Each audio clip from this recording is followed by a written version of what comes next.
திண்டிவனம் காவலாளி அஜித்குமார் உயிரிழந்தது தொடர்பான வழக்கை தாமாக முன்வந்து விசாரணைக்கு எடுத்துள்ள மாநில மனித உரிமைகள் ஆணையம் இது குறித்து 6 வாரத்திற்குள் அறிக்கை தாக்கல் செய்ய வேண்டும்னு தமிழ்நாடு காவல்துறை டிஜிபி சங்கர் ஜிவாலுக்கு உத்தரவிட்டிருக்காங்க.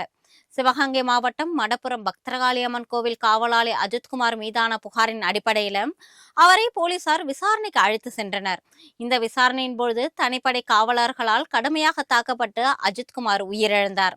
அஜித்குமார் உடலை பிரேத பரிசோதனை மேற்கொண்ட பொழுது அவர் கடும் சித்திரவதை செய்ததற்கான அடையாளங்கள் இருப்பது உறுதி செய்யப்பட்டிருக்கிறது. இந்த சம்பவம் தமிழகம் முழுவதும் பெரும் அதிர்ச்சியை ஏற்படுத்தியிருந்தது. இவரின் உயிரிழப்பிற்கு காரணமான 5 காவலர்கள் கைது செய்யப்பட்டுள்ளனர். இந்த சம்பவம் குறித்து உயர்நீதிமன்ற மதுரை கிளையில் வழக்கு தொடரப்பட்டு விசாரணை நடைபெற்று வருகிறது. இந்த வழக்கு முதலில் சிபிசிஐடி போலீசாரிடம் ஒப்படைக்கப்பட்டு விசாரணை நடத்தப்பட்டு வந்த நிலையில எதிர்க்கட்சிகளின் தொடர் அழுத்தத்தினால் இந்த வழக்கு சிபிஐ விசாரணைக்கு மாற்றி தமிழக அரசு உத்தரவிட்டிருந்தாங்க.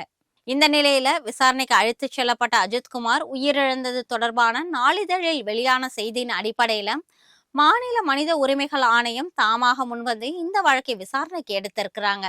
இது தொடர்பாக காவல்துறை டிஜிபிக்கு மாநில மனித உரிமைகள் ஆணையம் நோட்டீஸ் அனுப்பியிருக்கிறாங்க. சம்பவம் தொடர்பாக 6 வாரங்களில் விசாரணை நடத்திய அறிக்கை அளிக்க வேண்டும்னு உத்தரவிடப்பட்டிருக்கிறது.